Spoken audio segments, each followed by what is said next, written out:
So we're pretty, as we go through, if you do have a question, we recommend that you just unmute and ask it, or you can actually, and I'm not sure if folks can do that, but in the chat, you can write the question, and there'll be opportunities for discussion in time. So please. Yes, all questions in the chat so we can hear everybody. In the chat. And perhaps you can support us in monitoring that as we go through today. And the other thing to say is we're super mindful. The timing of this is 4 to 6 p.m. It's like a pretty awkward time. So we'll see how it goes for folks. But if you're hungry, if you need some snacks or whatever it is, by all means, take care of your body as we go through the training. We'll see how it goes. My dog is on our real schedule. So, you know, we'll see how that goes today. So welcome to our training on moving beyond the binary. This lovely publication was launched recently in March on International Day of Trans Visibility, and we're super excited to tell you more about this guide. Our intention with the time that we have today is to kind of review the key points and make sure that you know where to find this so that going forward, you yourself can, connect with it and find the information that you need in terms of how to be a gender inclusive space. So both Shae and I are here with Legal Information Society Nova Scotia. It's one of the hats that we wear. And Legal Info is this really awesome nonprofit that's been here for many, many, many years. In a moment here, I'll actually show you a bit more about Legal Info specifically. And we both have been working on this project for over a year now. And I think we're at over 500 Nova Scotians so far have moved through this training. So it's a great pleasure for us to be offering this today. And again, we hope it's useful to you. For some of you, it might be really new. For some of you, it might be extremely basic. So come with us for the ride. And yeah, we're excited to be here. So I appreciate you opening with a land acknowledgement. We as well like to acknowledge the land. The way that I like to do this is to actually do more of an embodied land acknowledgement. So since we've already kind of reviewed the treaty relationship that we have here, I invite you from wherever you are to begin by feeling the ground. So feeling your feet flat on the ground, your sit bones on your seat, find a nice tall uplifted spine. You can imagine the like string at the top of your head, and just taking some nice, deep, gentle breaths, sinking into the land that you're on right now. And you might be hearing my dog chewing behind me here. And from here, if you're comfortable, I invite you to close your eyes and imagine what you would consider to be home. So in your mind's eye, picturing that maybe physical space, that place. If you don't have a home, you can imagine what you'd like that space to look like. And just taking a few breaths, imagining that space. And then from here, you can expand outward. What's the natural landscape nearby? Is there maybe some hills, some water? What's the natural landscape? Just a few breaths imagining your home. And from here, we invite you to imagine this landscape, what it would have looked like 15,000 years ago. So pre kind of Western development, what would that landscape look like? So imagining the landscape itself, again, are there natural resources that you can envision? And just extending some gratitude for that land. And from here, you can open your eyes. And I just want to say the reason why I asked you to envision the land 15,000 years ago is because this is how long we know that Mi'kmaq folks have been living here on Mi'kma'ki in the Wabanaki Confederacy. And so it's something I think quite astonishing to recognize that for millennia, Mi'kmaq folks have lived here in harmony and in sustainability with our earth. So just to take a moment of gratitude and appreciation for Indigenous stewards of our land, and just making that connection between environmental, sustainability and Indigenous worldview. These are very connected. So thank you for joining me with that. And you'll notice on our screen here, we have artwork by Whitney Gould. She's from Sebeganagadi. And we liked the idea in our guide to have some way to acknowledge the land. So we hired her to create a digital piece of art for us in the guide to help us acknowledge that land. So with that moment of appreciation, acknowledgement of our land, let's go on. So who are we? I'm Shila, pronouns she, her. Queer settler. My main work that I do is actually with restorative approach. Since we're joined with social workers today, just to say plainly, we are really excited to be offering restorative justice to the broader community outside of the courts. So I worked in the justice system for many years, and now we're offering it in an expanded way. So I'm excited to be doing that work, but I also do a lot of work with Legal Information Society. Another fun fact, just this Monday, we released another guide similar to this one about the legislative ban on conversion therapy and the deep impact that has for the 2S LGBTQ community. So we invite you to check that out. But today we're here for a gender inclusion guide. And finally, I've been talking a lot. I'm Shae Morse. I use they, them pronouns. I'm also a queer settler. I'm a teacher by trade, and I've been involved in consultation work for quite some time now, and also have done some advocacy work. One of the legislative changes that I had some involvement with was getting the X option available on our identification in Nova Scotia, which is a great little experience. So yeah, it's a really awesome legacy piece. And Shae and I have been doing these workshops for some time, so it's great to be, and community activist. Woo. So just some quick guiding principles that we used in creating this guide. The first one is to use first voice. So we strongly believe, and I think the college would agree, that those with lived experience, those who are impacted and will be impacted, should be at the table for any decisions. We also really recommend listening and learning to first voice. When it comes to gender especially, but I think all things, assumption equals erasure. So we want to get curious about the assumptions we make. We also really worked throughout this project to make sure that people had choice along the way. And this is something that I think is a very restorative way to work. And just a gentle reminder, for some folks, this might be an uncomfortable, uncertain topic, and that's great. We're so glad you're here. Discomfort is a sign of growth. You are, outside of your comfort zone when you feel discomfort, and that's actually a great sign that you're expanding your awareness. If you're in your comfort zone, you know everything already. So just a gentle reminder that you might feel some discomfort. Yeah. So one of the ways that we have of talking about this is through this really lovely picture of the layers of difference. And I think this really highlights a lot of the intersections that we come to in this work, in our lives. And so what we really want to highlight is that our experiences of the world are going to be different and shaped by those intersections of who we are as individuals. So if someone is both Black and transgender, this person will experience discrimination in more complex ways than someone who is white and transgender, or someone who is Black and cisgender. And if those terms don't feel familiar right now, we're going to cover a lot of those very, very shortly. Yeah, so we also will circulate the slides after today, and in a notes section on each slide, we have resources, and Kimberly Crenshaw was the one to coin intersectionality. I feel like we're speaking to social workers, so I'm sure this is a very familiar concept. And as we go through, we'll also be highlighting these lovely portraits of gender diverse Nova Scotians who were sweet angels and participated with us in our guide to include not just their image, but also a quote. So this is Magia, who's trans, non-binary, and gender fluid. They use they, them pronouns, and Magia works in arts, culture, and not-profit.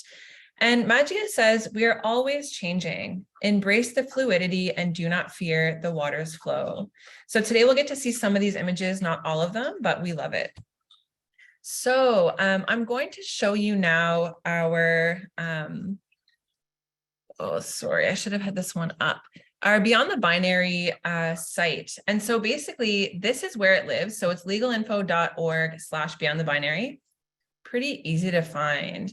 And basically, so legal info, I'll just show you the homepage. There's tons of resources here, all free, all in a Nova Scotian context. Like you name it, they've got it, like wills and estates. And, especially for social worker, there's some great pieces around sexual harassment, especially in workplace contexts, podcasts about all kinds of interesting things. And so one of our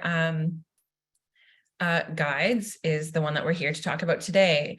And so just wanted to orient you and show you the website so that you know where to find it. Basically, we have some sweet videos, free training, here you are today. And then we also have this great little PDF viewer that shows you the guide itself.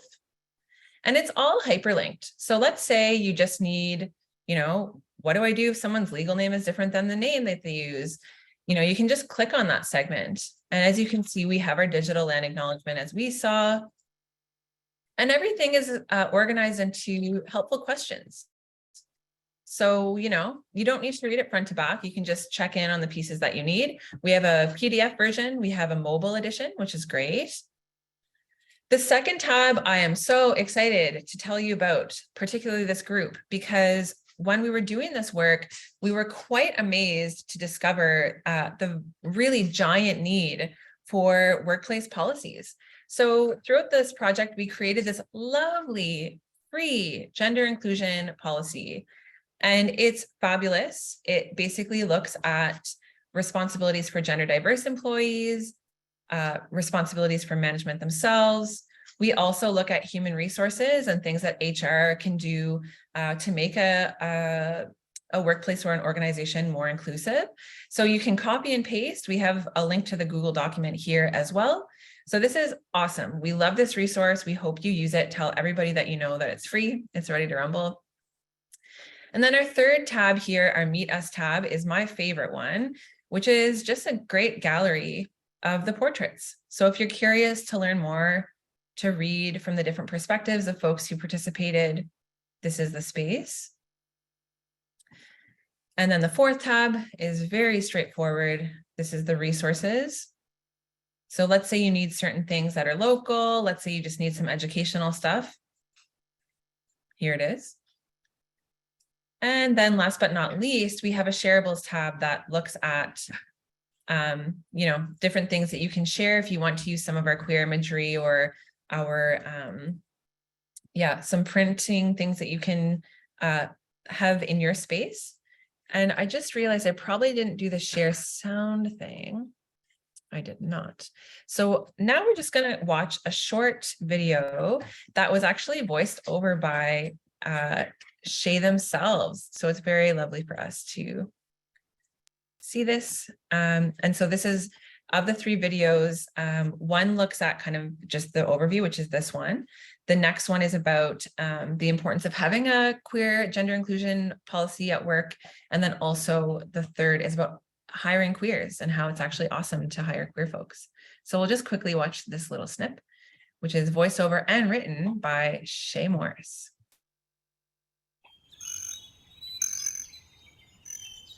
Any gardener knows you can't treat all plants the same. We each have unique care instructions. Some of us need more water. Others need more light. When each plant gets the right care, beautiful gardens bloom and thrive. The same can be said about people. We are all as unique as any garden, and each of us feels welcomed and supported in different ways. Gender isn't a binary. We aren't all men and women. Some people use he or she pronouns, others use they, them pronouns, or other pronouns. If you haven't thought about how you are including non-binary people, you're leaving people out. One way to make sure your space is welcoming is to have gender-inclusive signage. A space where both clients and staff see themselves represented sends an important message that all are truly welcome. Make sure you have the right instructions so we can all grow to our full potential. If we honor and respect our differences, we build gorgeous workplaces and communities. The Legal Information Society of Nova Scotia. And then it just goes on to say, there's this great guide, check it out. And I do see a hand up. So if you have a question, you can pop it in the chat. And maybe, Anne, I'll get you to maybe pop in. I was just getting ready to say, Corinne, please put your question in the chat and I will ask it for you. Great. And so I need a new share again. The Zoom update I don't love. So this is the website. We're really excited to share that with you, and just so that you know where you can find everything. And again, Legal Info has a ton of great resources. So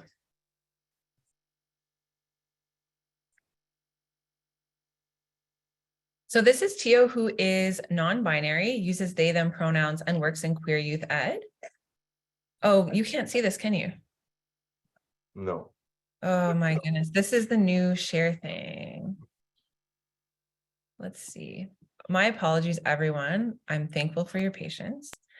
I was like, Shae. No, it's okay. This gives me a chance to reiterate that we would like you to put your questions in the chat.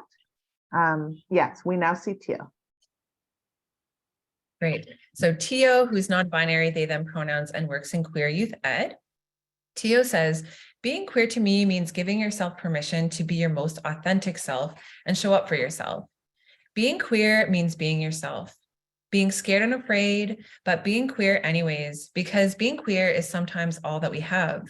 With our chosen families, that is enough.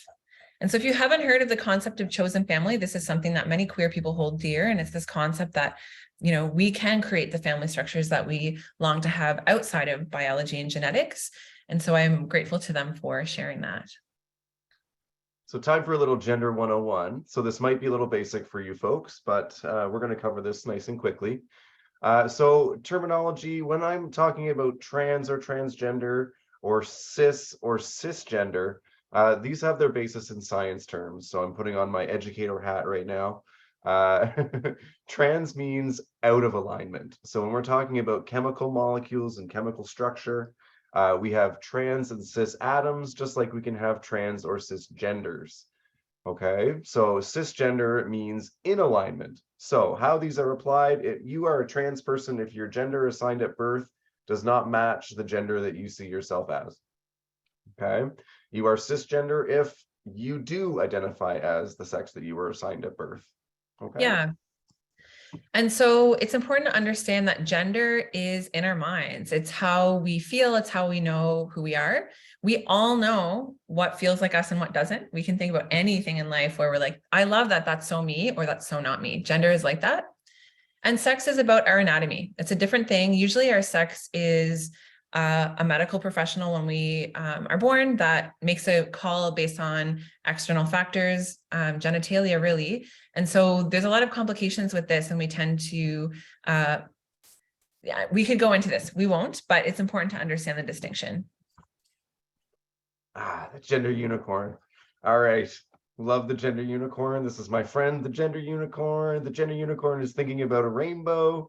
It's got some green dots around the outside of him, and has a couple hearts that we're going to talk about, a red heart and an orange heart. So up first is the rainbow. That's our sense of gender identity. That's who we are. That is the sense of who we are that lives in our heads. Okay. So that could be something like female, woman, girl, male, man, boy, or other genders. Yeah, that's great. Next up, our gender expression. So our gender expression is a little bit more nuanced. We have lots of ways that we can express our genders. And one thing that I always like to say to my students when I'm having these conversations is that you all show up every day expressing your gender. And then I usually get them to think of how do we do that? And I usually hear, you know, the clothes that we wear, the makeup that we wear, how I talk, those kinds of things all come up. And so one thing that's interesting when it comes to gender expression is that it can be context specific. So how I might dress going out to a formal dinner versus a night in my home is going to look very different. And that's something that that we need to consider a little bit with gender expression. Yeah, and the tricky thing with gender expression is that we both express it, but we are also perceived. So this is the challenging part about gender expression, is we all make ultra snap judgments about people's gender, which are very often, I'm sure, incorrect. So we also pick up on cues and tell ourselves stories about what that means without actually knowing how someone might feel about their gender. So the gender expression piece is tricky because there's a relational element there that can often lead to assumptions, thus erasure. Absolutely. So we also have sex assigned at birth. We've talked about how that works.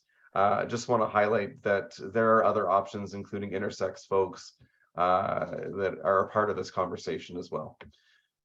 So physical attraction, first heart, this is like your sexual attraction, who you want to sleep with, those kinds of things. So that can be, you know, to attraction to women, men, or other genders. One thing that I do like to highlight with this is that for a lot of folks, these ideas can be very fluid. They're not set in stone. So that's something just to keep in your back pocket as well, is that sometimes for folks, your even physical attractions can change on a day-by-day basis, depending on who you are. Yep. Last but not least, we have emotional attraction. Okay, this might be a kind of newer idea for some folks to consider, but this is who you really experience closeness with. This is who you feel safe with. And this can sometimes be different than who we are actually physically attracted to. So this is an idea that has gotten a lot of popularity from the asexual community.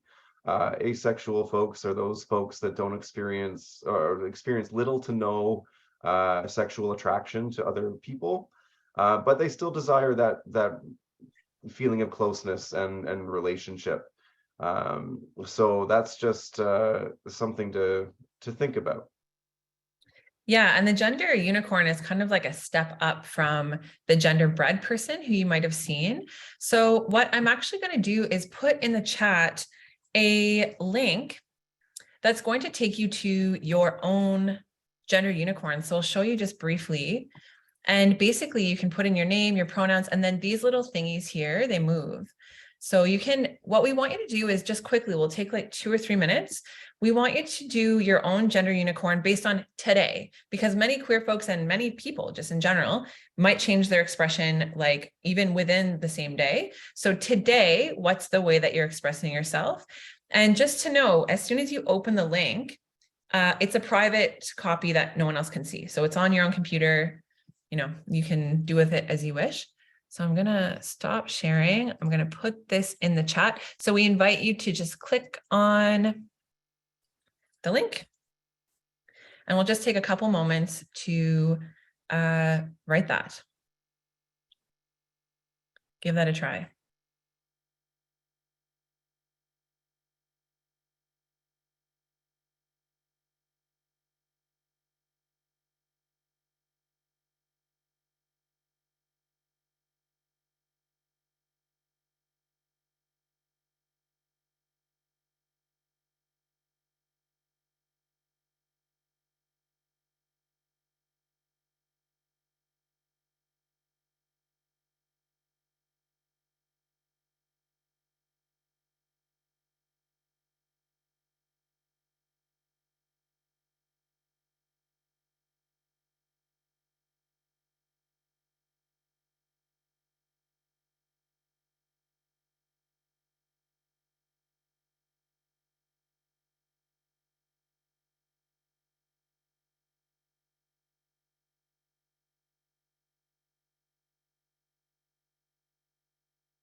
So whether or not you're finished, we'll certainly give you access to this link after today. So as discussed, you'll get a copy of the slides.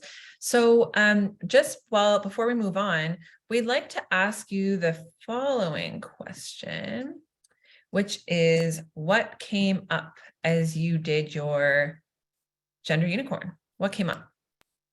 There, we have the question. What came up? So just in the chat, was this a new concept? Was it something that you've done many times? All right, so I see excellent teaching tool. Anyone else have an experience of having to separate out those different things for themselves and think about each thing separately? Yeah, new concept and new tool. Great.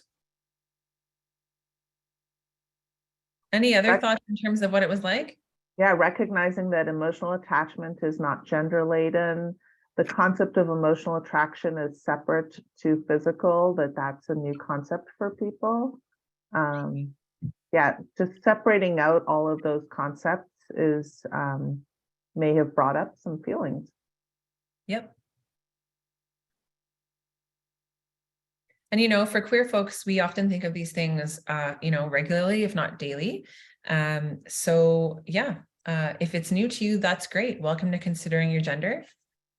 Any other thoughts? Any other reflections in terms of that exercise?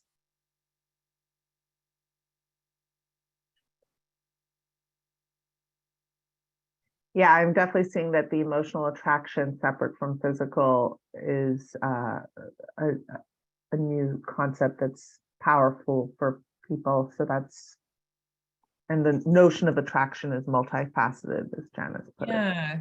Yeah. And I do love the idea that our kind of emotional intimacy still has so much value. And it's so true, you know. Many of our closest friends, for example, have such an important role in our lives. And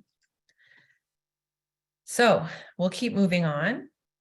And the key thing to understand is just that sexual orientation is not the same as gender expression and identity. So sexual orientation, again, that physical attraction is not the same. So we want to have inclusion on all of these ways. We want everyone to be who they are just across the board.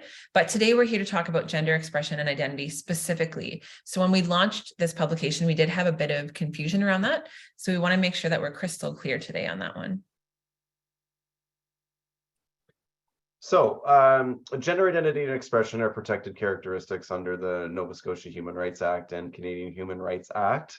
So that means we have some obligations to uphold.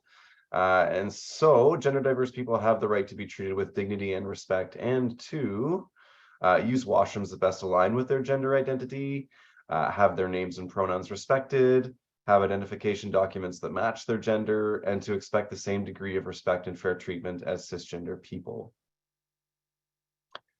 If spaces don't respect human rights, a person can file a human rights complaint. And I know Shila has a little bit more to say about that. Yeah, I actually had the misfortune, in full honesty, of working as a human rights investigator. And we did see these types of complaints come through. And it's always gravely unfortunate when something reaches that point of conflict escalation. So there is a real obligation. We must. So again, coming to this training, I think, is a great step in the right direction to make sure that you're ready and prepared proactively for being inclusive. It's only a matter of time before you have, I'm sure you already have lots of gender diverse people around you.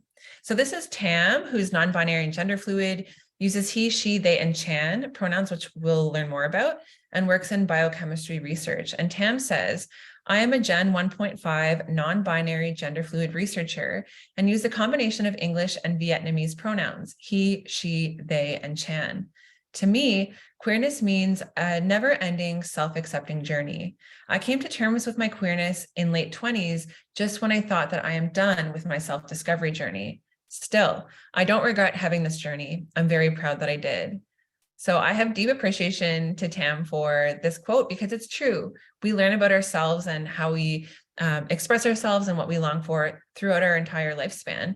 So I think gender and our queerness or not is a lifelong journey. And just to say some thoughts about gender and colonization, it's really important to understand that gender wasn't always a binary. So one of the misconceptions of late culturally is that we think like man and woman have been around forever. And this is simply not the case. So especially when we're thinking about the land that we're on and the fact that we're on unceded territory, Indigenous communities have acknowledged and celebrated gender diversity for, time immemorial.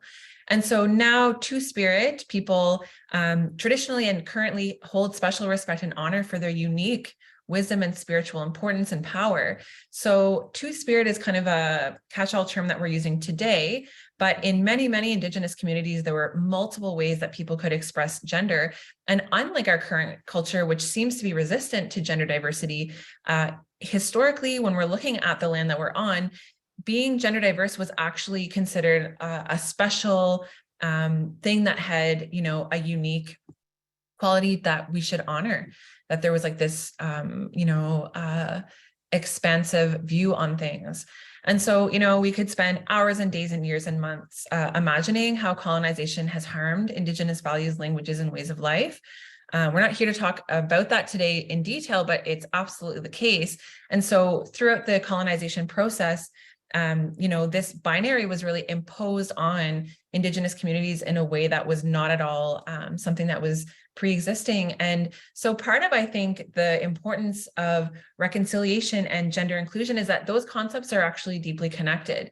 So while we acknowledge that we're on unceded Bing-Bagi territory, we can also appreciate that in order to respect that, honor that truth, gender diversity was historically really appreciated here. And so I think it's important that as we expand our awareness, that we start to recognize that this kind of binary is actually quite an illusion. N has presented as a rabbi to express that in certain Jewish traditions, there's 6 to 8 genders.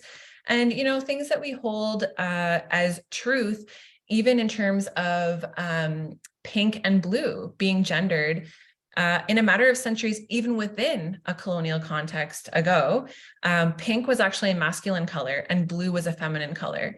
So it's really, really critical that we start opening our minds up. And even when we think about the binary, about man and woman, even within one of those categories, there is such an expansive amount of difference and diversity in how people express their womanhood or their manness or whatever it is. And so we know historically there's always been gender diversity throughout the human time span. And this rigid binary thing is actually quite new if we're looking at time. And so I think it's just important for us to really start to reflect on the binary. And to me, it's more and more absurd that we would divide humans into this or that, one or the other. We're so unique and different.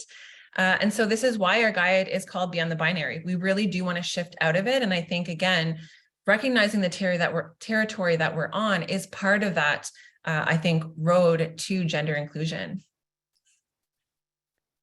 Here we have Gary, who identifies as gender fluid and non-binary, uses they, she, and he pronouns, works in queer education and healthcare. Gary says, being queer and gender fluid, I am intimately tied to a beautiful and rich community full of history, activism, and chosen family. I am not held to traditional notions of sex, gender identity and expression, or sexual orientation. This can create euphoria and self-love beyond what I thought possible. Yeah, I love that quote. It can be so spacious.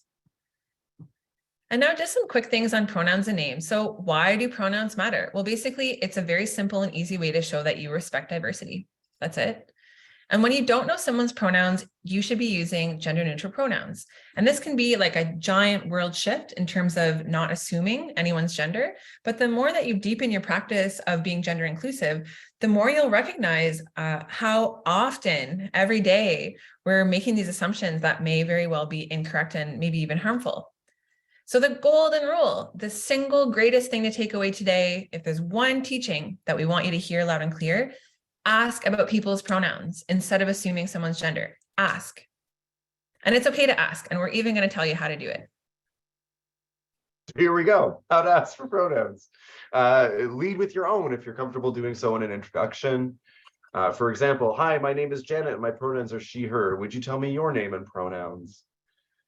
Just ask. So in our guide, we have our pronoun chart, which gives you some kind of examples of how pronouns are often used. And there's even, let's see how the share does with this one now. Can I do a new share of this thing? Okay, you can see this, yeah? So there's even practice websites, which we're going to do together. Oh, but I guess folks can't. So I guess, Shae, do we want to just do it ourselves? Oh, yeah, we got this.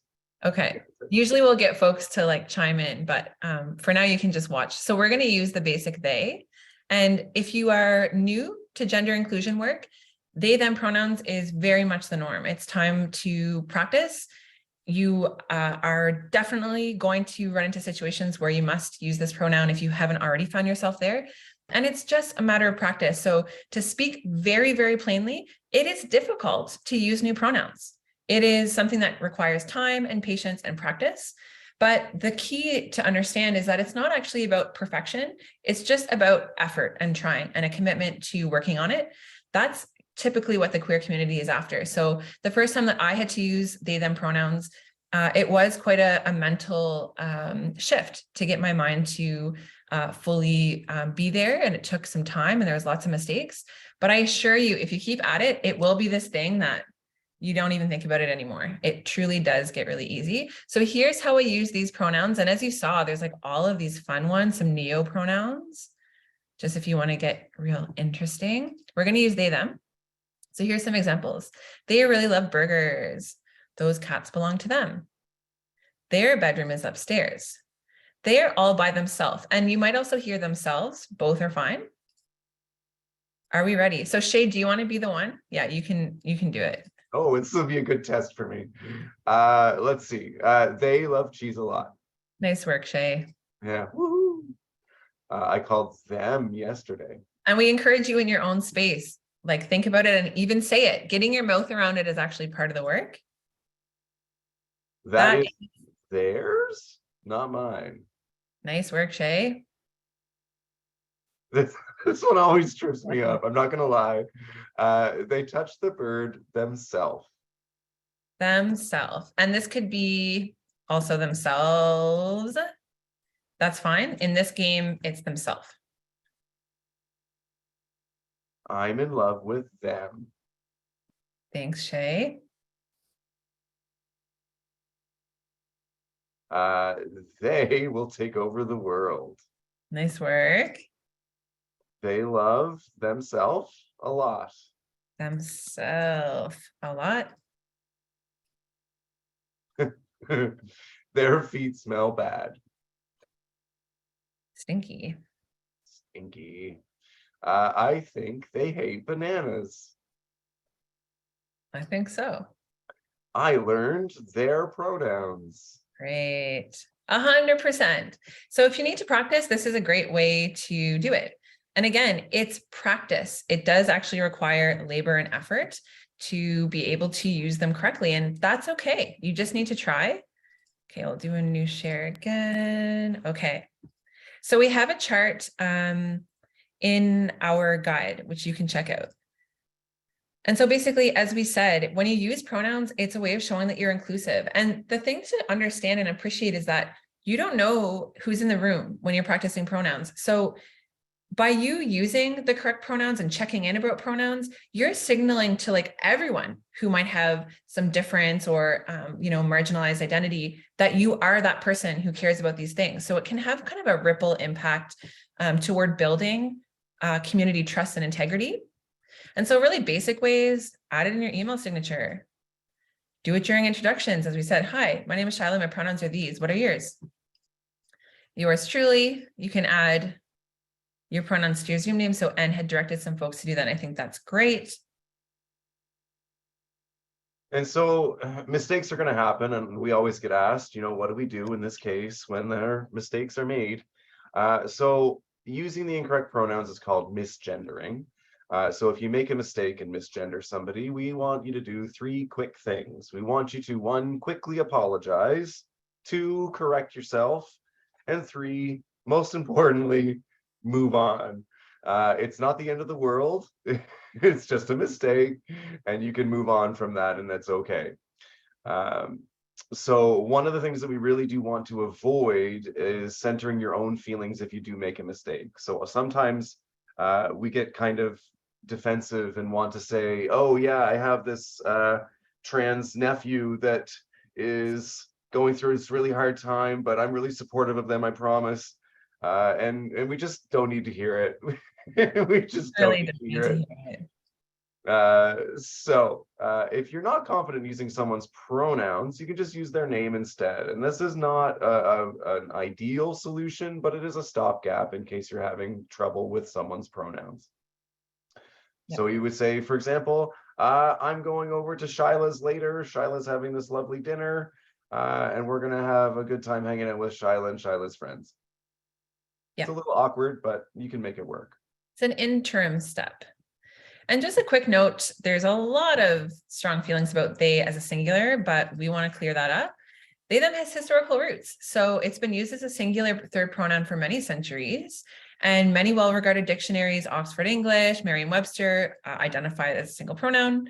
And famous writers, Chaucer, Shakespeare, even Jane Austen, used they, them to refer to a single individual. And the thing that really we must be mindful of is that we actually use they, them pronouns on the regular. So if you're out and someone leaves their purse, their keys, we say, oh, they left this here. I wonder if they'll be back. I don't want to, maybe I should take it or I should leave it in case they return. We actually use they, them pronouns. The thing that can be challenging is to use it toward a specific individual. And that is that unlearning process. And that can be tricky. And so again, we honor that. You just need to practice. So there was this kind of infamous tweet that made it the rounds that the queer community had a field day with, which is someone angrily tweeting, any English teacher who uses they, them as a singular pronoun shall lose their teaching license. We use they, them pronouns. So yeah, it's an important thing. And I can't see the chat. Do we have any questions in there right now?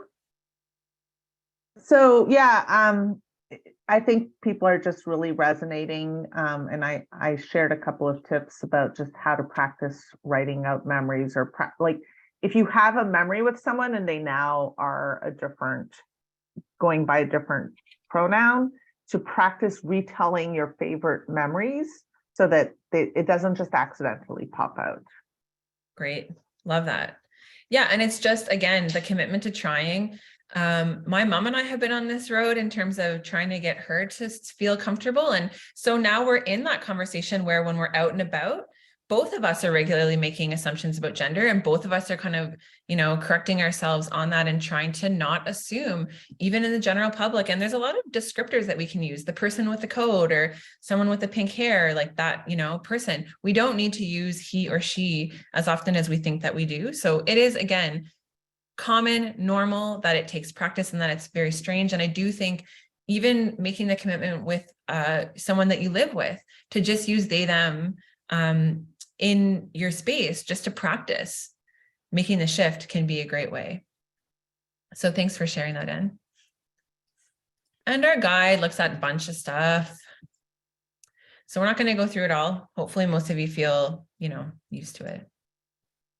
This is Stephanie, who identifies as non-binary and gender fluid and uses they, them pronouns, works in theater, patient sims, and visual art. And Stephanie says, I have always struggled with labels. Looking back, I think it's partly because I grew up with boxes that I didn't fit into, no examples of people I could relate to, no representation to help me go, oh, hey, that's me. It took me a really long time to get a handle on who I was because of that. As I've come into my own as a gender fluid, non-binary individual, the affirmation when my pronouns are used, they, them, there is no other feeling like it. And I can certainly echo that feeling for sure. Yeah, so it's such a great reminder that this simple action of being inclusive with pronouns can have a giant impact on someone's feeling of belonging. And we all know what it's like to not fit into a space. We can all remember that feeling of, I don't fit in, I'm excluded, I'm not understood here. And so this is a simple way to kind of mitigate that feeling. And so just some thoughts on washrooms. We don't have a lot to say here. Let people use washrooms that assign with their, that is aligned with their gender. Make sure you have a gender neutral space, and single stall spaces just need a sign. So we've been hearing a lot from folks, infrastructure is, real. There are concrete barriers, but we've also heard of some fabulous workarounds. So sometimes if there are two gendered washrooms and then an accessible one, the accessible one can serve as also a gender inclusive washroom. We acknowledge that's still an infringement on disability space. So not the perfect solution, but can be a good workaround in the interim. We also have heard from spaces that have just two gender washroom without the accessible option, where certain organizations have had one floor Both are gender inclusive, one floor below the typical kind of gendered washrooms. So there's ways that we can share resources creatively so that it feels like people have a space to use, and you just need a sign. That's all. There's a toilet here. You can use the washroom. That's it. And this is Charlie, who identifies as a trans man, uses he and they pronouns, and works in real estate. So if you're looking for a realtor in the HRM, look at Charlie. Charlie says, now that I am Charlie, I finally feel like I have the energy and space to focus on what matters in my life. My work ethic and productivity have gone through the roof because I feel confident within myself. I had no idea that coming out as transgender and living an authentic life would positively impact my community and me. Everywhere I go, I feel that I share my light and shine a path for others to follow. Now I am the successful professional I've always dreamed of being. Yeah, it's great. It's true. Charlie's amazing. So we have a 5-minute break. So I'm going to call us back here at 5 to 5. Please, at the very least, stand up from your chair. Make sure that you move around, and we'll see you back here in 5 minutes.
So we're calling folks back in a minute. Grab your tea or whatever you need.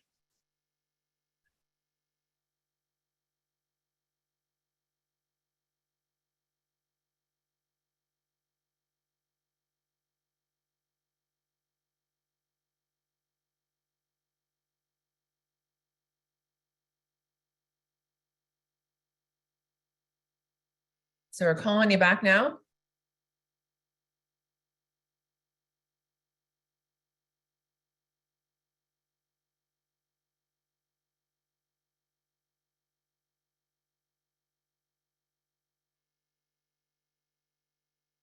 Just had a little pre-dinner snack. I hope everyone fueled up in the ways they need.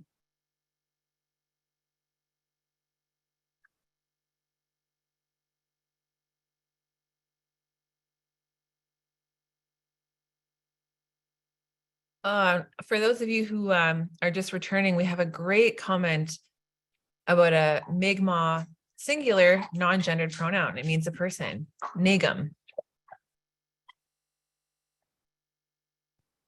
Wow, thanks, Maura. I love that. Very cool. And isn't it so great? You know, we don't need, you know, just referring to a person. Elnu. So we're calling you back now. I think hopefully we have folks back. We're just going to keep going. We'll see how things go with my dog. I was saying to Shae, my dog's like, it's my time. What's happening? So we'll see how this works. So we're going to continue on with the content. And as we said, please share away any questions that you have in the chat. And let me just get this going again. New share. Okay. So we're now going to talk about the concept of coming out or letting people in. And we just have a few things to say about this. So basically, if someone comes out to you, this is when they disclose to you something about their gender, their sexual orientation. This is a great sign. It's a sign of trust. So if you've ever had someone come out to you, congratulations. That means that you're a trustworthy person. People also use the language letting in. This is definitely, for me as a queer, much more accurate, because to me, it's not about this coming out element more so than an intimate detail that I'm letting someone into in my own personal world. And the thing that's really not understood is I think there's kind of this like social media pop culture thing of like, you come out and, you know, you make this like Instagram post or whatever, and I'm out now. Woo! It's like maybe like that, but often it's actually something that we do over and over and over and over for the rest of our lifetimes. So I came out to you when I started this call, and anytime I start a new work project or a workplace or make a new friend, I come out, because generally people assume that we aren't queer. So when we are queer, we need to, if we choose, if we feel safe to do so, disclose that if we want to get closer to people. And so when we come out, our initial reactions matter a great deal. So it's not at all about perfection, but it's important to make sure that it's an affirming experience. It can really stand out. I have a few historic moments where it wasn't a great reaction, and it's still something I can think of. The key thing to get is that coming out, so someone choosing to disclose, is different than outing. And you never, ever want to out someone. Outing someone is when you disclose someone's personal information without their consent. So the key thing to understand is if I come out to you, that does not give you permission to say, Shila's queer. Did you know that? That's my story. That's my information to share. And it's really, really important that we all get the chance to come out in the ways that feel right to us.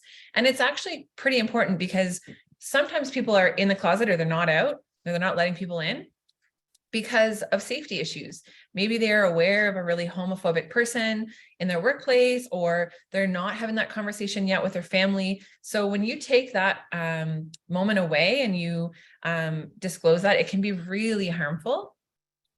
And the other quick thing to say is just be mindful of passing. So if you've not heard of this, this is when someone transitions from one side of the binary to the other and kind of passes in the sense that they don't read, they're not visibly trans or genderqueer in any way. And I always find it so funny because lots of people say, I don't know any trans people. And I'm like, yeah, that you know of. Like, we come into contact with gender diverse people every day without necessarily realizing that. And so passing is a complex thing because some queer folks really want to pass. They long to live kind of a stealth trans existence, but lots of queer people have no interest in passing. And the other key thing to understand is that some queer folks will love to pass, and for many valid reasons, economics, genetics, etc., are not able to pass. So sometimes people assume that like, oh, you pass like as a compliment. And if you know that that's something someone longs for, then, you know, you can praise that. But if that's not something that you're clear on in terms of where someone stands, it's best to just not comment on it, because it's a very complex thing in terms of what that means to people. So we have a couple do's and don'ts for you. We do want you to show support and validation. Thank them for sharing this important information with you, and check in to see if this is information that they're sharing widely or if they really just want to keep that between you and them. Don't. Oh, sorry. Sorry, I was like, I'm pretty sure I know what's coming, but I'm not 100%. We don't want you to react with surprise, disapproval by asking invasive questions, or again, by making that conversation about you. Avoid things like, oh, I always had my suspicions. You never did seem all that manly to me. Are you going to have the surgery? That's a loaded question. There's a laundry list of different surgeries that a trans person might want to access. So steer clear of that question. Oh, you passed so well. I never would have known. That's going to make things hard for you. Does your family know? So all those things we'd like you to avoid. Yep. So again, it's really basic. Thanks for sharing this with me. I'm really happy to know. Appreciate you trusting me. Great to know. Do you have a new name and pronouns I should know about? And again, that key point, we're really hammering this. Are you using your new name and pronoun with everyone, or is that just between us for now? So again, you want to be respectful and honor the disclosure. So if they're coming out to you, again, that does not mean they're coming out to everyone. So just get clear on that. And here we have a good example. Imagine you are an English professor at a small town university. One of your best students comes to you after class one day and lets you know that she is a trans woman and her new name is Edwina. Edwina tells you that she's not yet ready for the other students to know. It's a small community and she's worried about her parents learning about her gender identity before she is ready to tell them. So you ask Edwina how she would best like you to handle this issue. You ask her if for now you should use her new name and pronouns when you're together one-on-one, but in front of the class you should still use her old name and pronouns. Edwina says yes, this is exactly what she was thinking. She lets you know that she might be ready at some point for everyone to know, but she's not there yet. You thank Edwina for sharing this important information about herself with you, and you assure her that you'll keep it confidential. So again, such a helpful reminder of the safety element, right? If she's not out with her family, that could be, again, for very valid reasons. And also just to say, it is kind of ninja level to be using two pronouns for one person. So don't worry if it feels really daunting. It's not common that you'll run into a situation where there's like a private and public pronoun, but just to be mindful again of making sure that you have clear consent and clear boundaries of where this information is and is not. And here we have Art, who is non-binary, they, them pronouns, works in newcomer support. And Art says, as a non-binary person living and working in a culture that barely understands transgender people, I live a double life. I go to work and pretend to be a cisgender, digestible version of myself. And when I go home, I can be my full-blown queer self. My hope for the future is for my workplace to become educated on the diverse identities of their employees and create practical hiring initiatives to make their trans, gender nonconforming, non-binary, queer employees feel respected. Until workplaces understand this necessity, I will continue hiding myself and living a double life. So this is a really painful quote, and I'm so grateful to Art for being courageous enough to speak so plainly about the cost of being in an unsafe, non-inclusive environment. And we all know, again, we can think in our own lives when we didn't feel included, and that impacts our abilities so much to show up in a good way. When you're feeling closed and protected, you're not innovating, you're not collaborating, you're not feeling at ease. So there's really huge kind of impacts outward in terms of ripples of harm when people feel that they can't be themselves. And we spend a lot of time at work.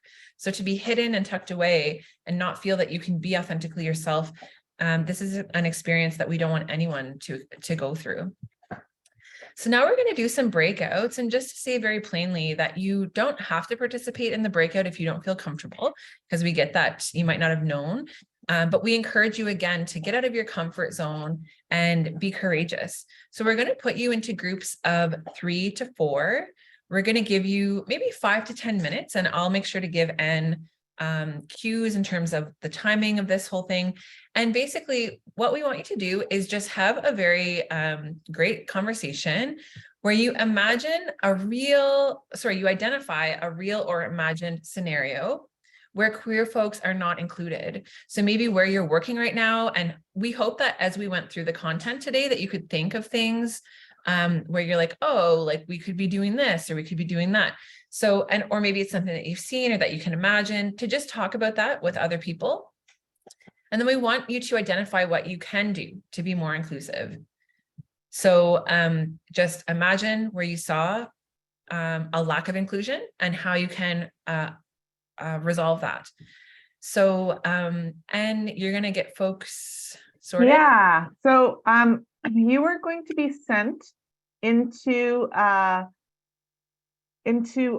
breakout rooms, and you're going to have to click join. So in a second, I'm going to open the rooms, and you will be getting a little message on your screen. Sometimes that message doesn't show up, so you have to like use your cursor to hover down at the bottom where your usual link, like your Zoom buttons are, and then you will have that opportunity, and then you will get a 60-second warning when it's time to come back. So again, the question is, imagine a scenario where queer folks might not be included, and what can you or your organization do to be more inclusive? And no pressure if you don't want to participate. We just want to be clear. It's 5-10 minutes. You can just wait and then continue on with the workshop today. So no pressure, but give it a try if you can be brave today. All right. And so you should all be getting an invitation. You just need to click the little blue join button, and you will be brought to that area. And I'm just going to get that text. So, and do you know, if I put that in the chat, will folks see it in the breakout? You will put it in the chat, and then I will put it in the broadcast. Okay.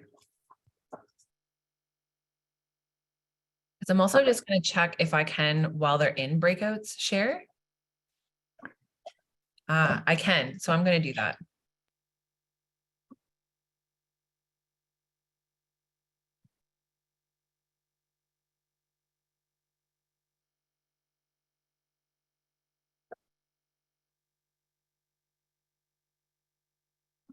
Okay, so I think they can actually see that. I hope so. And if it can go in the chat too, but yeah,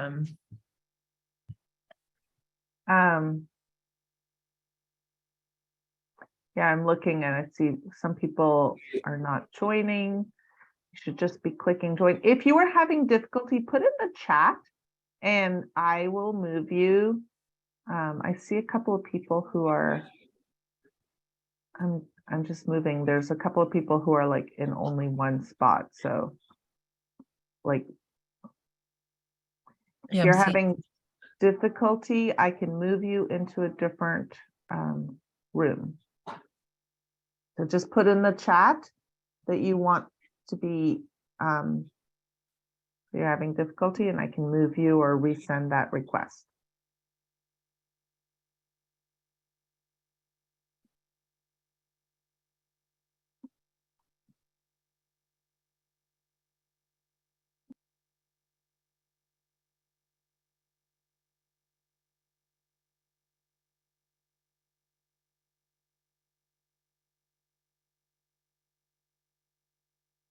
Yeah, I gotta say the new update is a bit of a drag. I also can't see the chat when I'm full screen, which is... Yeah, that is very annoying. Well, I'm just scrolling through to make sure there's, oh, every so often I see someone who's in a room by themselves.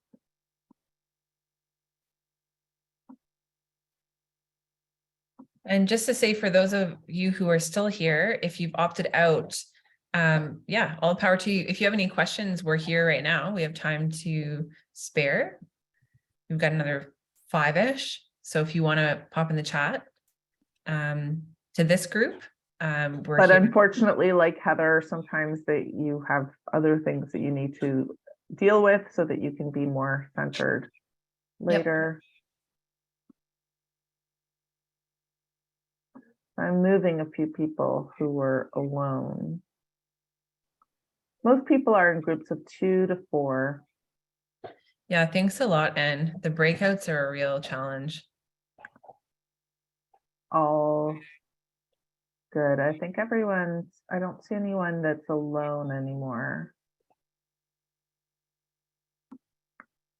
Oh, here's room for Penny is alone. Move her into room 9.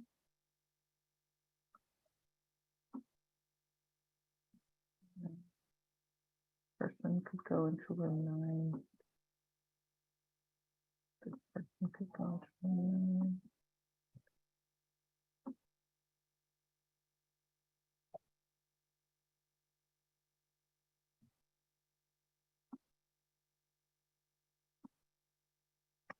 I've turned room 9 in the catch-all place where I'm moving everyone.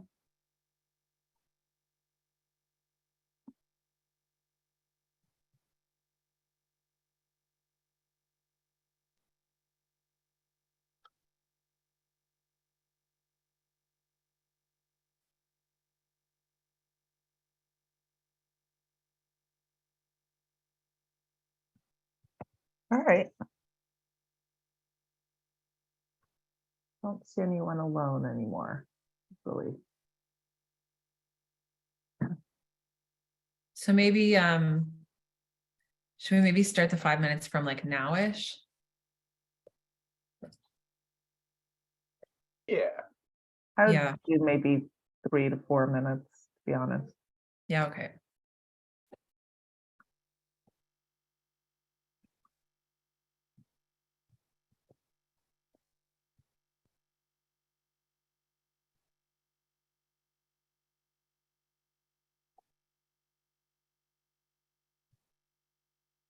Yeah, thanks a lot for managing the chat, Anne.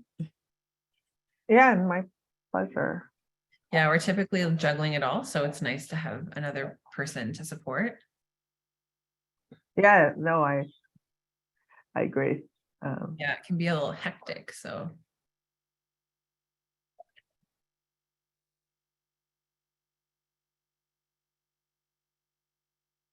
Thanks, Heather, for sharing on and Lori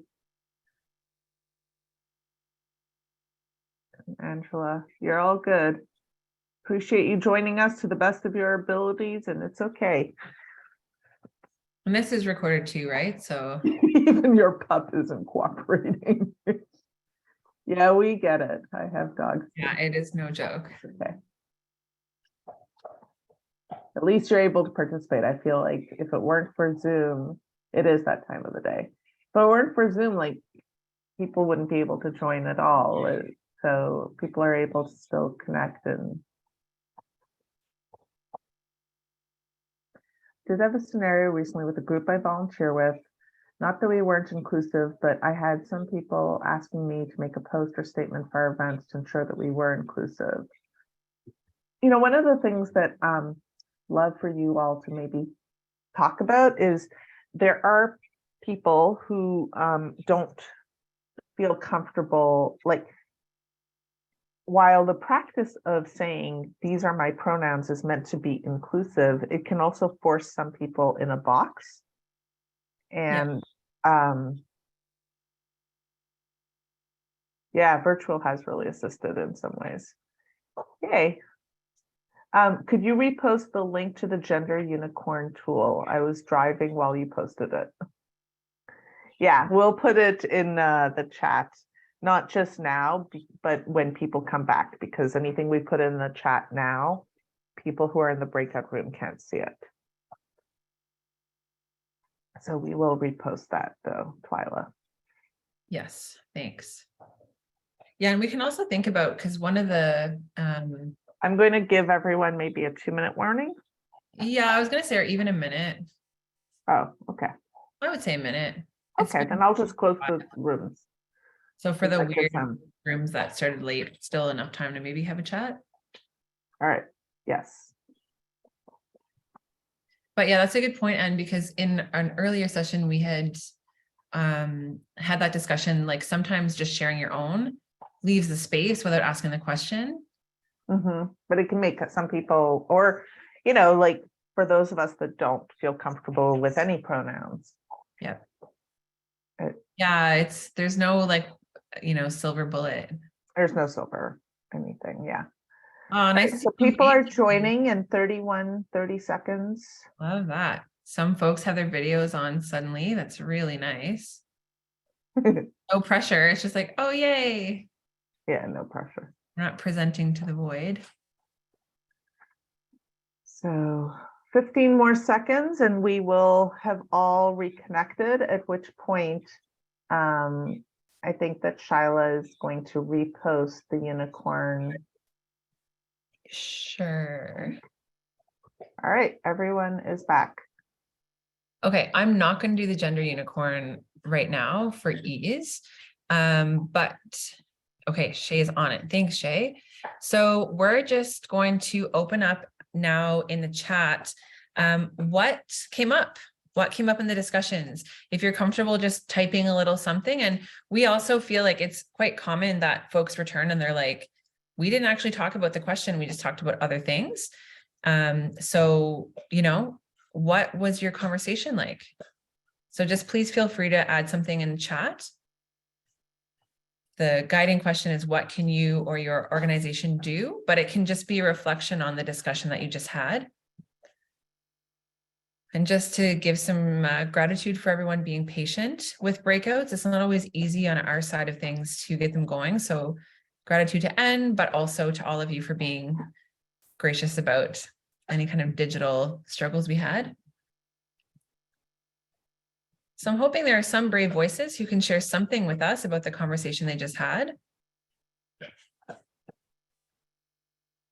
All right, good conversation. I felt safe to discuss comfort with the group because there were only 2 people. So that's awesome. I'm like so proud that you felt comfortable to talk about the discomfort. That is so important. Feel free, y'all, put in the chat. Washrooms at work.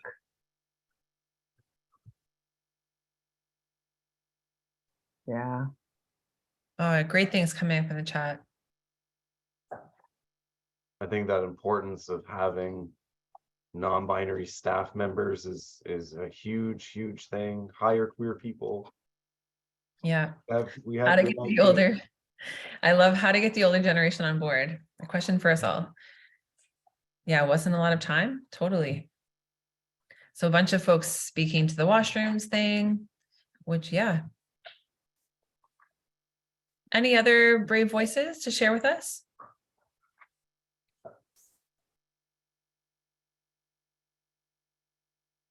Yeah, we love this idea of folks being able to identify when they apply.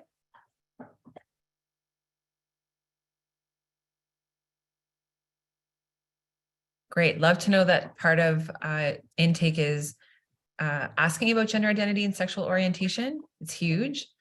Cannot believe the number of healthcare folks who presumably have not thought of queer things at all. Great. There's lots of wonderful things being shared.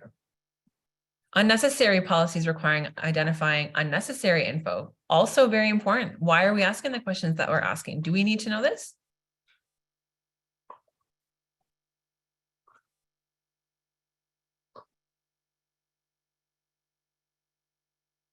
Love what folks are sharing.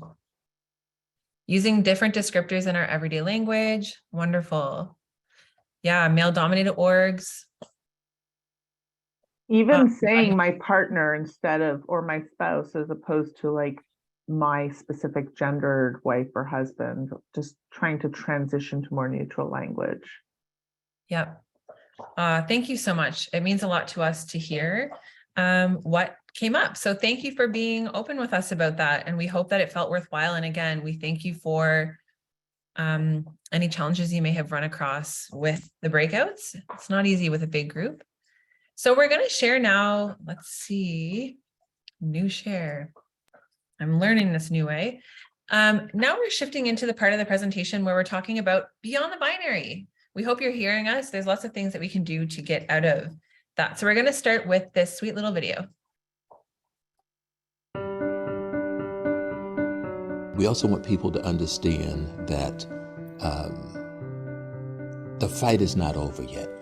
There's a lot to do. You should be able to come to work and wear one thing one day that's sort of read as one gender, and then come to work the next day and wear something else that's perhaps read as a different gender, right? I should be able to just come to work one day in pants and come to work another day in a skirt, and that shouldn't be seen as inconsistent. That should be seen as me just bringing my full self to the job, because that's what it is. Transgender and gender nonconforming people are now a fundamental part of the fabric of the world around us. Recently, it was headline news that Facebook moved to give users the option to self-identify amongst dozens of gender options. Why are they doing this? Because that's really where millennials are going. Millennials fully recognize a spectrum of gender identity, gender expression, and sexuality. And those millennials that are going to be filling your ranks in the next couple years have a full expectation that their employers are going to match their values. Most recent research done by the Human Rights Campaign indicates that out of young people who do not identify as cisgender, 2/3 don't even use the word transgender to describe their identity. They use words like genderqueer, non-binary. Honestly, in a lot of samples, the word unicorn has been listed as statistically significant among responses to gender-based prompts, right? So what that tells you is that the younger generation of the workforce, millennials and folks even younger than millennials, we're bringing a gender revolution into the workplace. We're bringing it with us everywhere we go. It's coming, and it's really important for any organization to be ahead of that curve so that you don't have to lose really incredible, brilliant employees to discrimination or to just not being prepared. We've found as this work goes on and as more and more people come out in the workplace as transgender, that the difference between a good experience and a great experience is how we bring our policies and practices to life. Transgender people aren't the only ones transitioning. HR is as well. Success is when I can use all of my experience and bring it to the table. Work is also about dignity and identity and purpose. If we create an environment where people can be happy and be successful, then the whole environment will be successful. And we've seen change happen in our lifetimes because people met somebody. You're always going to be dealing with underrepresented populations, but really this is the forefront of the next wave, especially the millennials that are coming in. So we have to be inclusive of transgender and gender nonconforming colleagues. We have to learn to embrace the genderqueer and transgender community because that's part of setting norms for everybody. The way you opened up your mind to allow for greater opportunities for women, for African Americans, for Latinos and Latinas, for disabled individuals, for military veterans, you have to do the same thing for trans and gender nonconforming people. We need more C-suite leaders talking about the importance of transgender equality. And what I would hope for the transgender discussion, there'd be much more room and space for everybody to be fully who they are. Gender, in all actuality, doesn't need to be the barrier that stops us from experiencing anything. Like this video, it's out of the US, but I do especially appreciate commentary around the generational piece. And it's not a joke. There are generational gaps in terms of older ways of being, newer ways of being, and that's normal. It's okay. And Shae and I can both attest as people who work with young people that young people these days are ahead of us, even in terms of gender. It's no big deal. People are ultra spacious these days. And not to say that there aren't barriers still, but it is true that generationally, younger people are more and more open and aware of these things and are less and less resistant. So I do think that part of that inclusive workplace is bringing everybody on board, regardless of where folks are in their learning, to move in the direction of inclusion. So yeah, we appreciate this video. So we're going to fly through some other things that you can do to be inclusive. So never assume, and that's part of starting out on the right foot. So avoid using gender titles and language whenever possible, and instead choose more inclusive options. Gender titles are not necessary as a means of showing respect and can in fact cause harm. Simply use first and last names. For example, Morgan Jones instead of Mr., Mrs., or Miss. If your organization chooses to use titles, it's always best practice to check in with clients and other users about what title they want you to use when referring to them. Yes, I see in the chat. Yes, unlearn sir/ma'am. Yeah, that's a big one. Avoid common gendered greetings. So things like welcome, ladies and gentlemen, or hey guys, hello, ladies. It's a tough one. Lots of options. Yeah, lots of options in addition to some of these things. So things like people of all genders, hello folks. Every group will need to have a spokesperson, or good morning everyone. So these are great ways of addressing groups if you are not sure about who's in the crowd. Yeah, for me, hey guys is still something I'm working on.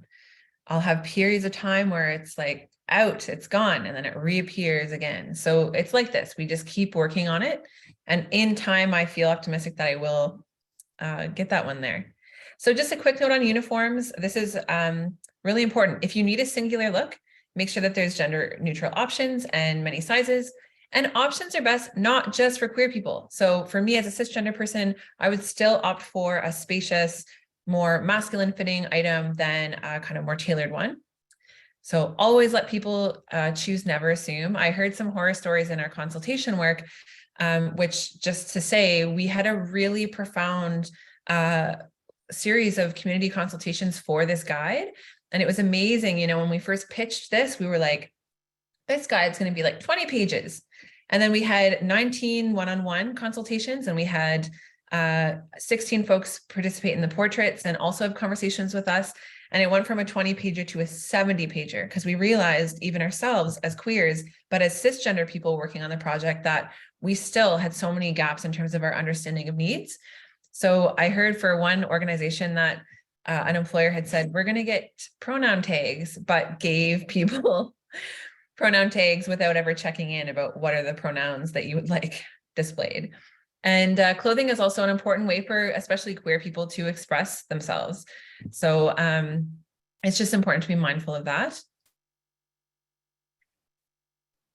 And so there's this idea of pinkwashing as well. So it's this idea that you're focused more on outward appearance of inclusion rather than authentic inclusion within an organization.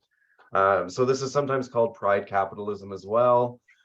So what we really want to send home with the message is that make sure that your support is more than a performance, and walk that walk.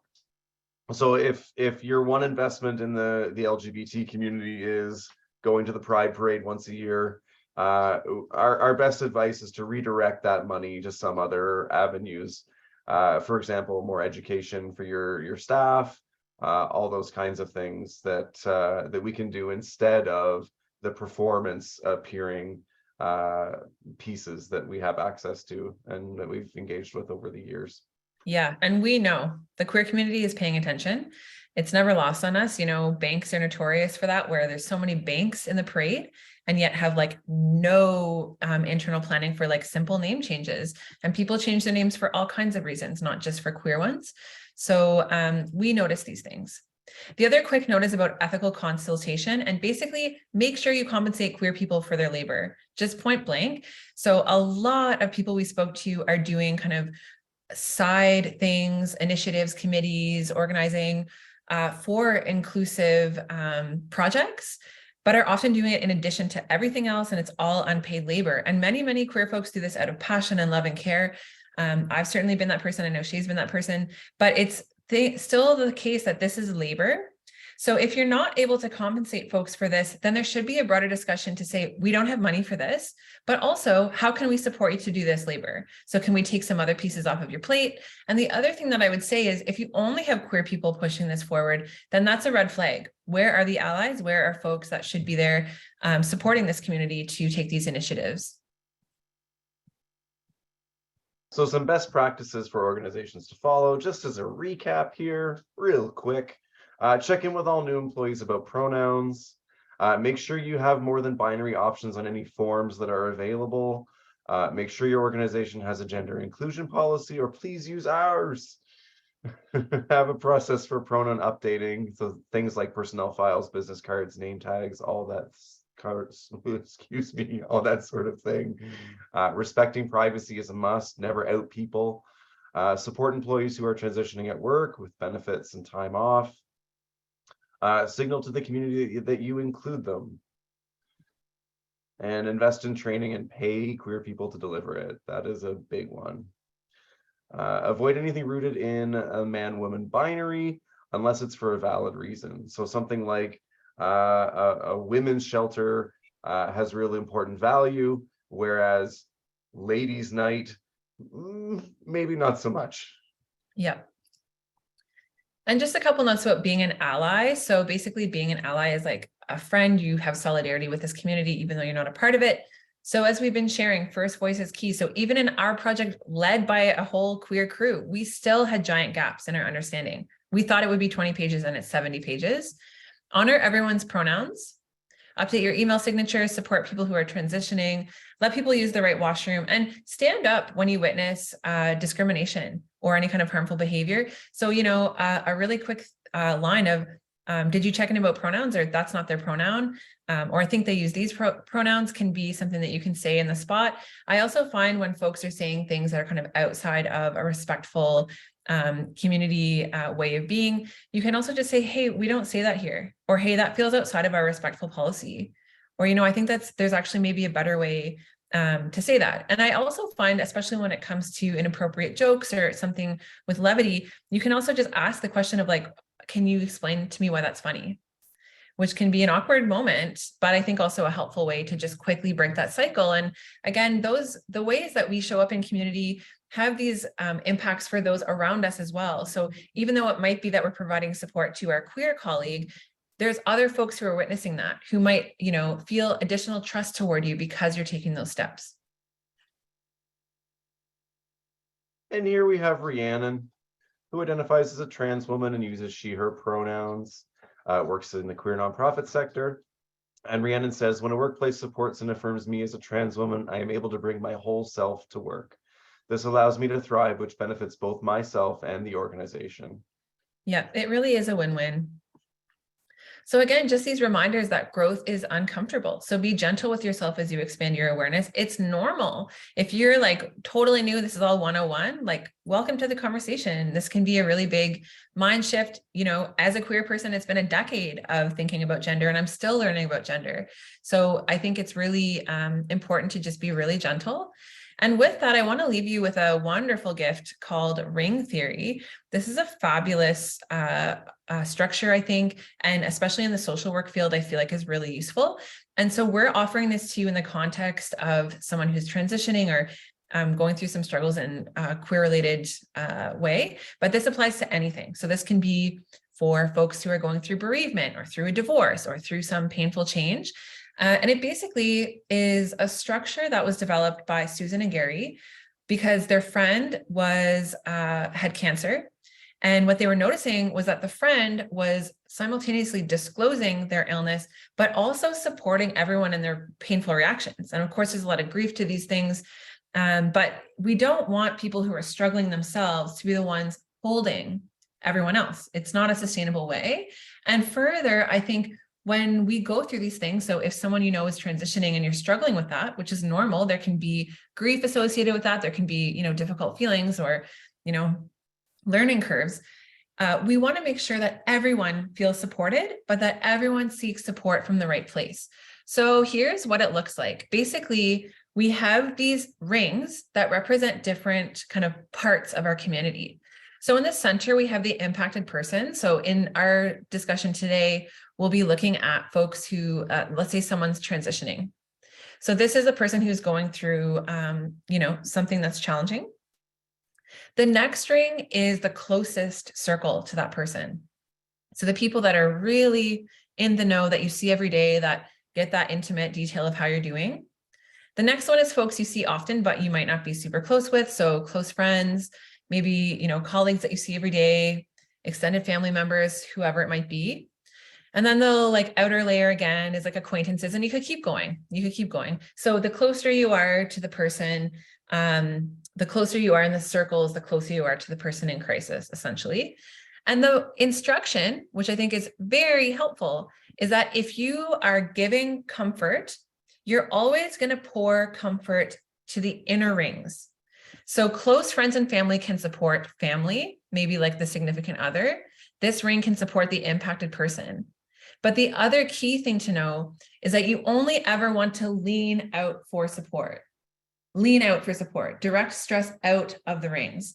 So instead of going to the person who's transitioning and saying, oh man, this new pronoun is so hard and I'm struggling, instead of leaning in, you lean out. So maybe you lean on another close friend or a colleague and say, oh, I'm really struggling with these pronouns. Can you help me practice it? So you're basically avoiding putting undue burdens on someone who's already struggling. And you're also ensuring that you yourself have the care that you need, which I think is actually really important when we're thinking about sharing resources and community. And I think the queer community is actually super awesome. We're really collaborative and innovative, I think, in terms of having structures of support that might fall outside of what we would consider kind of normative. And I think this is a part of that model to make sure that everybody is cared for. So you can do this for anything. So it can be someone who, again, is going through a divorce or has gone through a big loss or any kind of challenge like that. So you draw a circle, you put the name of the person who's struggling. Then around that, you add circles. So the closer you are to the center, the more kind of central you are. And you can actually do this with your community. You can actually sit down and make this plan. And then in each larger ring, you put the next kind of closest people. And so the guidance is lean in to give comfort, lean out to receive it. And so, when it comes to any struggle, it can even be helpful to identify someone in an outer ring that you say, look, I'm going through this stressful thing. Can you be that ear? And that person who's slightly more removed can say, yeah, I can hear you. I can hold space for that. And it's not going to add to someone who's already struggling in the same way or who's struggling even more than you are. So for folks who are kind of in our ring or closer, we don't want to add burdens. So hopefully that makes sense. Hopefully this is a sensical thing. It's a little tricky to explain, but I hope that came across to you. And I think it's a very helpful teaching, just like across the board for struggles in community. So as with all things, be gentle with yourself. And lastly, we have Stevie, who identifies, this is my favorite gender identity in the whole presentation, a little bit of both, sometimes neither. He uses they, them, and he, him pronouns and works in youth programming. And Stevie says, my gender is a little bit of both and sometimes neither end of the binary. I know the importance of being able to be yourself at work for the sheer fact that we spend too much time at our jobs to not feel like we can be ourselves. Working in a school system has given me the responsibility and honor to create safe spaces, because if I have the space to be who I am, it allows the kids I work with the freedom to be who they are also. Yeah, that role modeling is so important. Mm-hmm.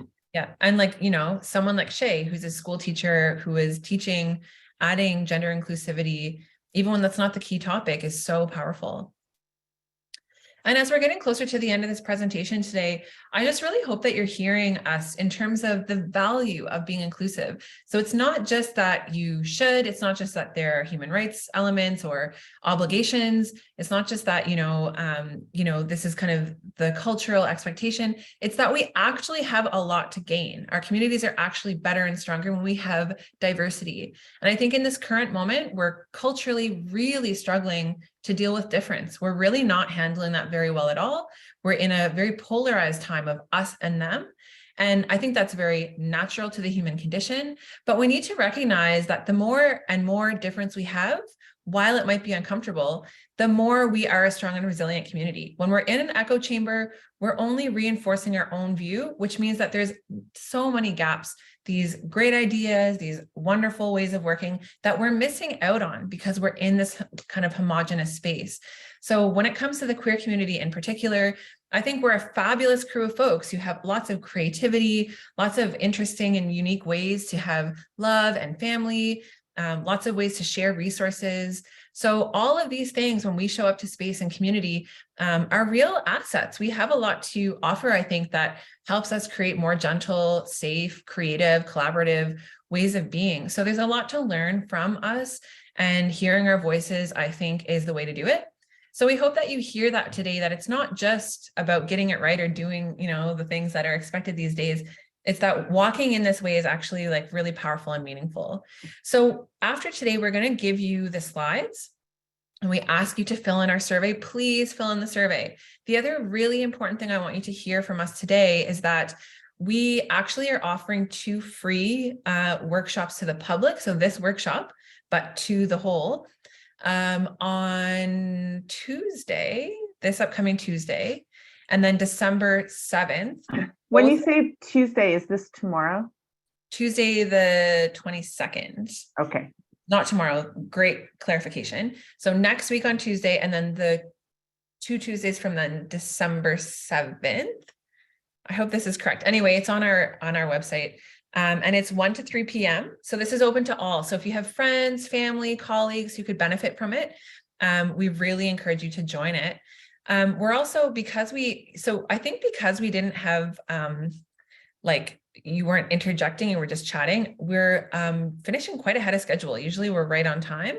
So we're here for questions, but before we go, so you can stay in the call, and if you want to talk to us, we would love to answer your questions. But before we go, we would invite you to do a 1-word closing. So please share 1 word that describes how you're feeling right now in closing. 1 word. Right. And I am going to be reading what I see in the chat so that all of our people, because this is being recorded, so it's going to be on our YouTube channel, which you should all see. Okay, refreshed, positive, more informed, seen, better informed, hopeful, open, educated, comfortable, inspired, grateful, more informed, thankful for the learning opportunity, encouraged, better informed, inspired, grateful, enlightened, open. I'm going to add the word affirmed,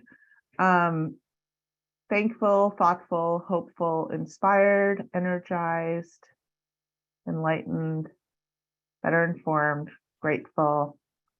And I enlightened, educated, Walalin. Yeah, well, positive. thanks so much, folks. So nice to see these words. And we're here, we have time. So if Yeah. you have any questions right now for us, fire away. And if not, thank you so much for joining us. We hope you learned. Tell your friends about the workshops and check out our guide. Yeah, absolutely. You should check out this guide as well as the other awesome resources that are there. We will probably have an opportunity to dive deeper into the conversion therapy guide as well. Any questions before we end slightly early? Abundant gratitude, Shila and Shae, for teaching us. Oh, here we go.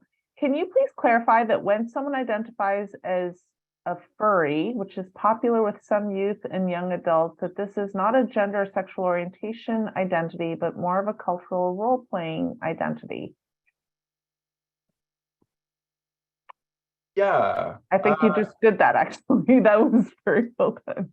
Yeah, I don't have a lot more to add to that, but yes, I as a school teacher, young people are talking about this more and more these days.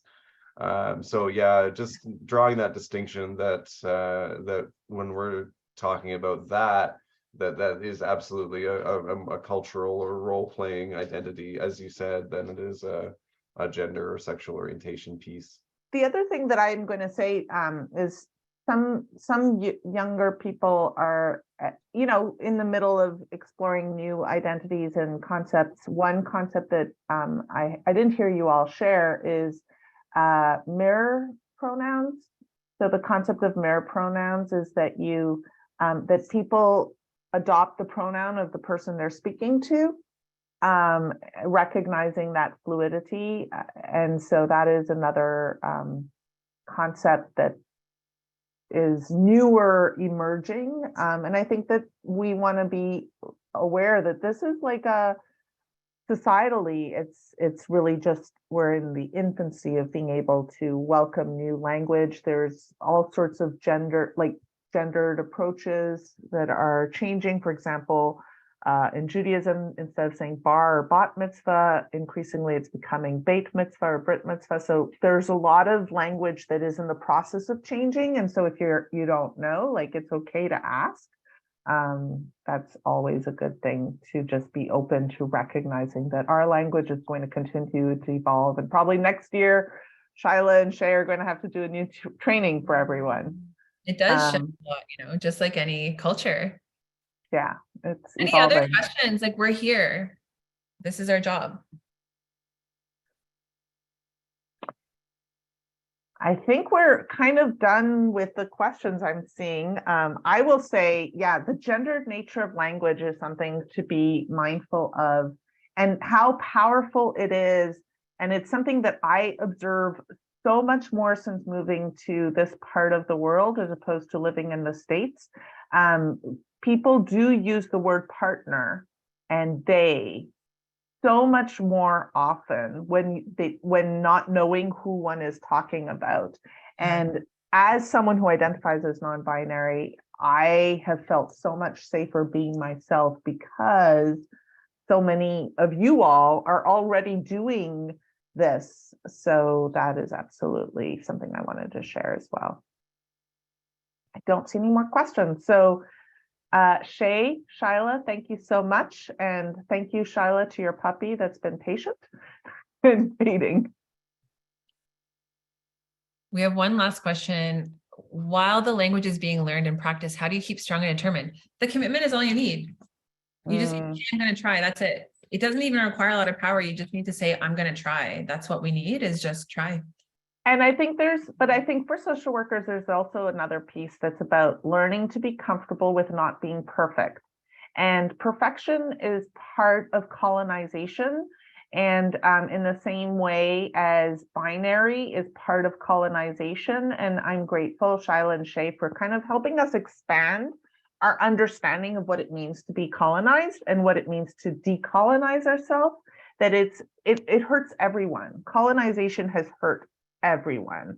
And so in our quest towards decolonizing, just knowing that we're all imperfect, we're all figuring it out. And even people who might identify as non-binary or genderqueer, we also are living in a world that is totally homophobic and queerphobic, and we have a lot that is internalized. No, it is not too late to throw a question in. We're still here. I am clearly stretching it out for you. Go for it. Aristos.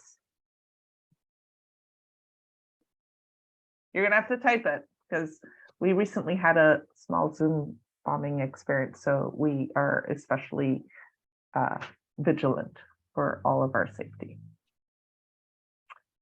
So, okay. Yeah, that's why I'm being so. All